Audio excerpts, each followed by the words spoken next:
早晨啊，咁多位，咁咧今日係10月27號嚟到第4日嘅行程，我哋第4日去邊？我哋第4日咧就嚟咗呢個溫莎堡嘅。咁其實我哋係參加咗一個 K 碌嘅團咧，咁我哋除咗溫莎堡，亦都會去巨石陣啦，同埋去呢個巴斯浴場嘅。咁我哋而家咧就準備入去溫莎堡參觀啦。咁我哋咧而家咧就嚟到溫莎堡呢度啦。嗱，我哋望翻後邊啦，嗱，成個建築咧係好宏偉咯，我覺得係。同埋其實係溫莎堡其實真係好耐歷史，其實溫莎堡咧係非常之大咯，我覺得係佢佔地其實幾廣，即係都有好多唔同嘅建築咁樣。咁呢座圓塔亦都係溫莎堡嘅地標之一嚟嘅。提醒翻大家先，其實喺外圍呢度咧錄片係可以嘅，即係錄片影相 OK，但係去到一啲內部咧，即係有啲室內有啲嘅房咧，其實係唔俾你影相同錄影嘅，所以要留意翻。嗱，佢呢度其實都會中間都有啲商店喺度嘅。嗱，呢個寫住 St. George's Chapel， 即係呢間咧就係聖喬治禮拜堂，喺溫莎堡裏面嘅教堂嚟嘅。咁我哋繼續向前行參觀啦。呢個係一個炮台喎，係咪啊？即係一個城牆咯，我覺得係攞嚟用嚟做軍事防禦嘅用途嘅。但係呢段路非常之大風。好凍，咁我哋而家咧就準備入去室內度參觀啦。咁啱啱咧，我哋咧就參觀咗呢個溫莎城堡嘅內部。咁內部就唔可以影相同錄片嘅。嗱，今日個天咧係萬里無雲嘅。呢度出翻嚟啦，啱啱呢個位係。不過其實裏邊咧，我覺得裏邊啲手工其實係做得好精緻咯。尤其是咧，佢中間有佢哋咧皇室用嘅碟咧，其實係非常之係精緻咯。我想講真係。同埋裏邊咧就有好出名嘅 Queen Mary Dollhouse 喺入邊嘅，係其實佢已經100週年啦，已經有，即係當年係送俾瑪麗皇后嘅一份禮物嚟。佢個手工係非常之精緻咯，即係你可以睇得翻佢裏邊一啲當年嘅英國皇室生活咯。佢裏邊係做得好細緻咯，我想講。嗱，望翻嚟呢度啦，嗱，呢個出口。但係成個 tour 咁樣行去睇，其實係好正咯！我想講，即係其實好深刻你睇落去，所以我覺得係值得推介你呢度行一個圈，行參觀下。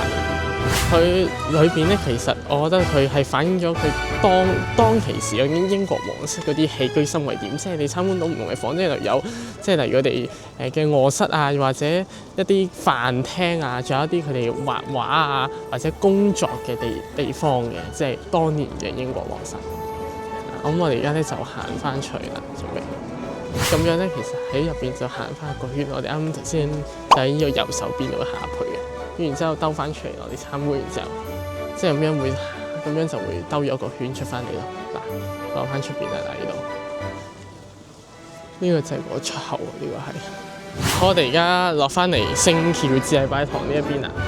啱啱離遠咧，其實就見到咧係做緊士兵換更嘅前面。嗱，zoom大啲俾大家睇，而家行緊落去，你好似喺呢個入口入嚟，呢個有個入口。咁大家參觀完溫莎堡咧，就係喺呢個位度離開㗎啦。嗱，見到啲士兵入嚟啦，而家係。咁我哋就細心欣賞下啦。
看少。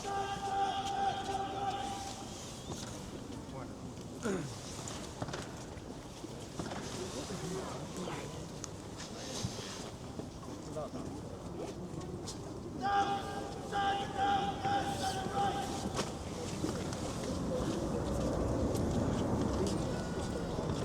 你哋喺呢度叫佢，我哋後邊你叫佢。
拍緊啊！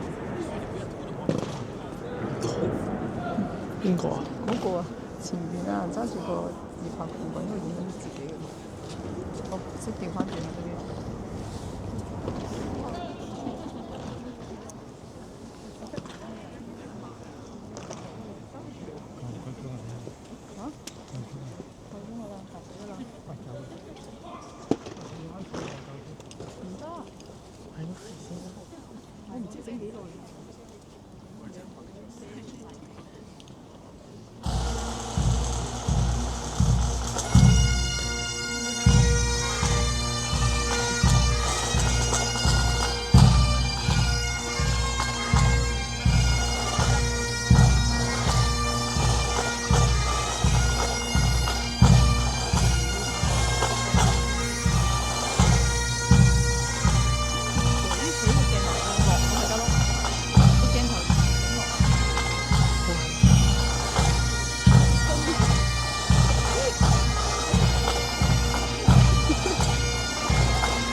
我哋時間關係，我哋要翻上車啦，所以暫時睇到咁多，我哋要離開啦。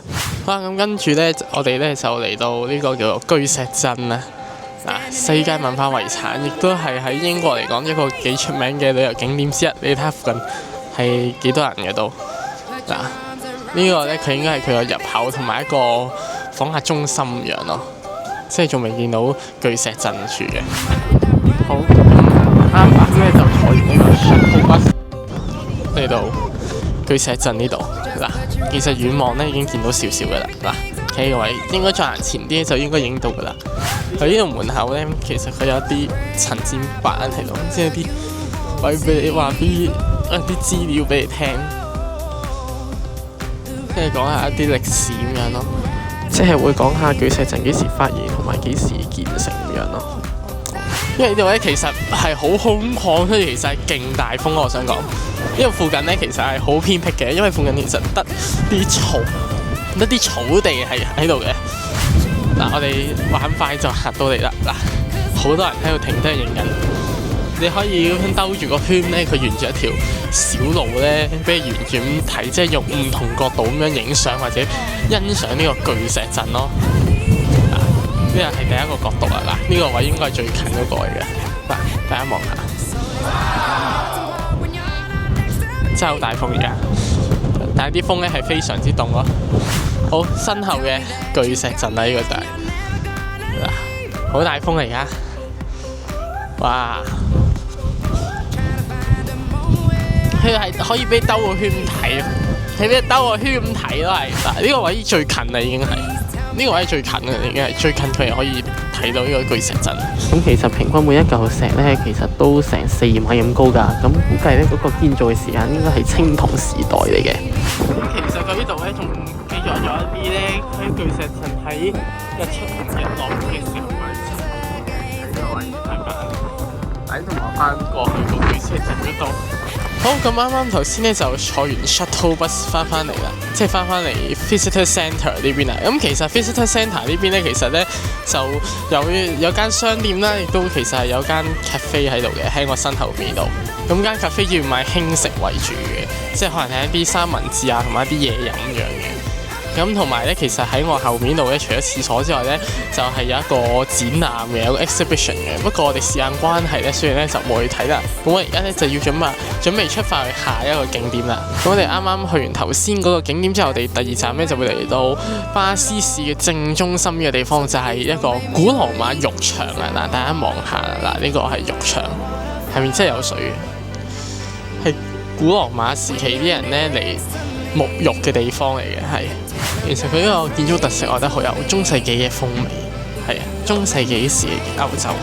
咁其實咧，呢度前面都有啲資訊板，即係話翻俾你聽一啲少少嘅資訊咁樣嘅，可以沿住向前行啦。嗱，呢度望翻成座建築咁樣咯，係好多歲月嘅痕跡嘅。其實咁上面咧係後來先加建嘅。啊，呢個都係世界文化遺產之一嚟嘅，呢個都係喺英國嚟講。我哋咧一陣間都可以咧行落去嗰邊度睇下成個浴場。嗱，喺呢度窗邊望落去咧，呢度係有另一個細啲嘅浴池喺度嘅啦。不過咧呢個咧就設計上又簡單啲咯，相比啱先大啲嗰個浴池。落對呢度有一個少少嘅展覽區喺度。嗱，呢個係佢整咗一個成個浴場嘅結構出嚟咯，係即係成個 3D 嘅模型係點樣咯。咁呢度清楚展示咗咧浴場啲浴池喺邊個位嘅，同埋一個坐落嘅位置，即係一個喺巴斯市嘅地理位置，正中間嚟嘅都係。但係呢度塊玻璃咧，其實可以望得翻出去個大浴池嗰度嘅。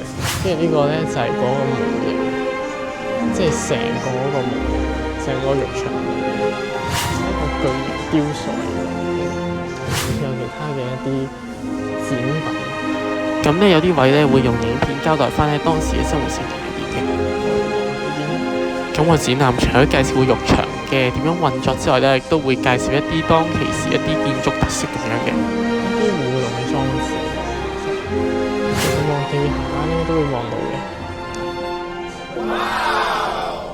因為其實已經有一啲殘缺嘅，因為其實經歷咗好多歲月嘅洗禮，呢度咧種埋啲草隨條。雖然個浴場已經停用多年，但係其實咧都仲有啲水道流緊嘅。但係其實有啲位咧都係 keep 得幾好嘅，其實都係好用嘅。咁其實呢個位係好清楚睇到個浴場個結構係點樣咯。呢度有啲互動嘅裝置，可以俾大家試玩嘅係。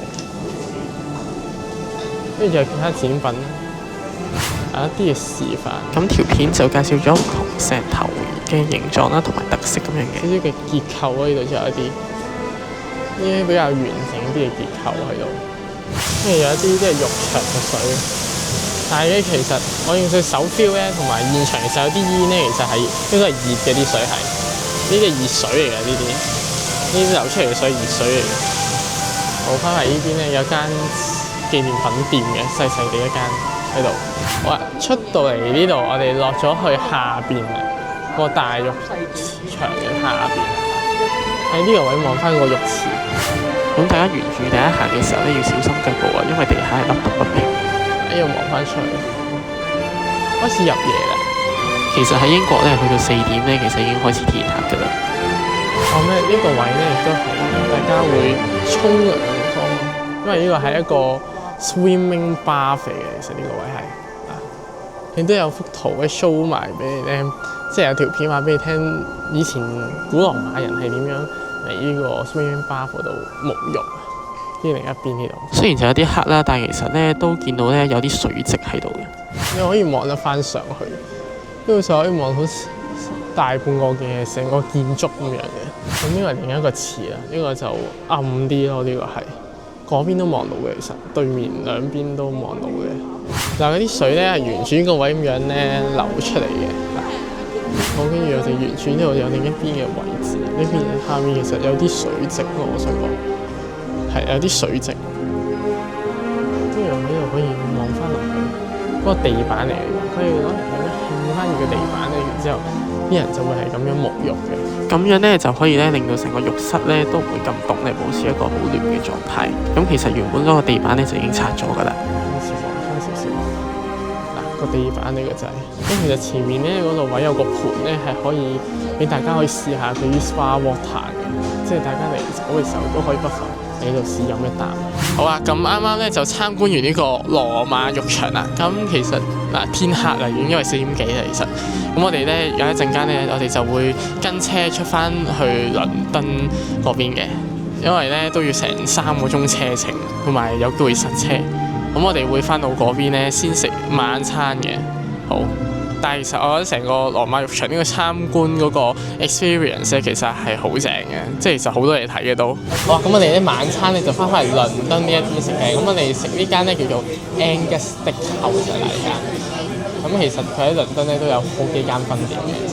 我哋睇下今晚食啲咩啦。首先咧呢個咧就係呢個係12安士嘅肉眼扒。跟住另一邊咧，呢個咧就係一個 BBQ ribs 嚟嘅。跟住仲有中間呢個咧，呢個就係華利奧尼意大雲吞，有呢個肉丸啦。跟住其他有啲 side dish 有沙律啦，同埋薯條嘅。跟住仲有我呢邊呢個係絲日餐湯，暫睇咧我估佢係南瓜湯嚟嘅。咁我而家咧事不宜遲咧就開餐啦。好啊，咁咧終於翻嚟酒店啦。咁我哋咧今日咧參加咗呢個 K 六團咧，就去咗3個地方啦。分別咧就係溫莎城堡啦、巨石陣啦，同埋呢一個羅馬浴場嘅。咁我哋咧都買咗少少嘅 souvenirs 翻嘅。好，咁俾大家睇下先啊。嗱，咁我哋由最右手邊開始先啦。嗱，呢個咧就係一個嚟自溫莎嘅一個 postcard 嚟嘅一 set。